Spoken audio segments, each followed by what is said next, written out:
Yes. we are rocking and rolling this week. We are. We have a good show, don't we? I know we say this every week, but if you haven't watched this show yet, you have to, because the stories are really good. I'm impressed. Every time I see one of the ones you do, I like really... It's high praise. I think, gosh, that's why I'm doing this. Right? That's why I respect him as much as I do. Well, Lauren knows I like to do research, and I'm out in the community all the time looking around for good stories. And I found a shop that has gyros on one side and gowns for First Communion candidates on the other side, and I thought, well, that's fantastic. So I thought I'd do a story on that. It doesn't get any better than that. And it was the wonderful. people in it are just adorable. Right. Not you. And he's got some homemade elixir back there that was fantastic. Makes it easier to write the stories when you're having a good time. You're a little fuzzy at the fingertips. What else did we do? Oh, I found a medical device that doctors are using now to save their rotator cuff. Apparently, a hip replacement It's hard on the doctor. is a lot of work. You got to actually use mallets to get everything in place because you got to. I mean, that's all the weight on your body is being bared by that joint. So they have to get it just right, and that's how they do it. But not anymore. No, and we have a doctor here locally that's like one of two in the entire state of Ohio that's doing this procedure.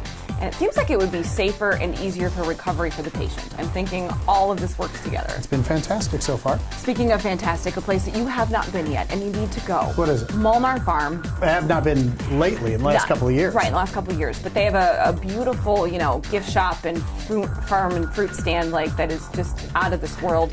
Mark Hansen and I go and visit Rick Molnar this week, and we make a dish that I'm not a big sweets fan. You know that, I don't eat a lot of sweets. She likes the savory I stuff. do. And did you have the cobbler? I did. And it's so Top good. notch. Not Top too notch. sweet. It's just perfect. Mm-hmm. Kate, that new trend, shabby chic. you say it like you don't love I'm it. not big on the shabby chic. I It's like not stuff that looks new or looks old. I don't like making something new look old, and a lot of people do that.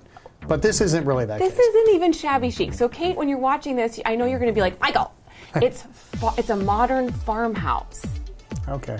Okay. And people live in it? Yeah, they live in it, but it's so beautiful. It's like Chip and Joanna came and hung out with Kate, and they made this beautiful environment. And this house it's 5 bedrooms. It's got 11 acres, beautiful pond. It's one of those properties that you're like, I want to grow up and live there. When I grow up, I'd like to live there. So she's doing some tips for people that are doing fixer-uppers and things like that. Right. If you're looking at taking something under your wing like that. And then we're going to peek into the Robbins Theater here in downtown Warren. Yeah, and see how things what are the going. update is. A huge investment into a historic spot, and those guys are doing a heck of a job. So that's all coming up on Valley Spotlight this week. Can you believe it? 4 o'clock on Sundays, unless somebody messes up, and then it's around 4:20, 4:30, something like that. Well, it's opens at 4 o'clock this week.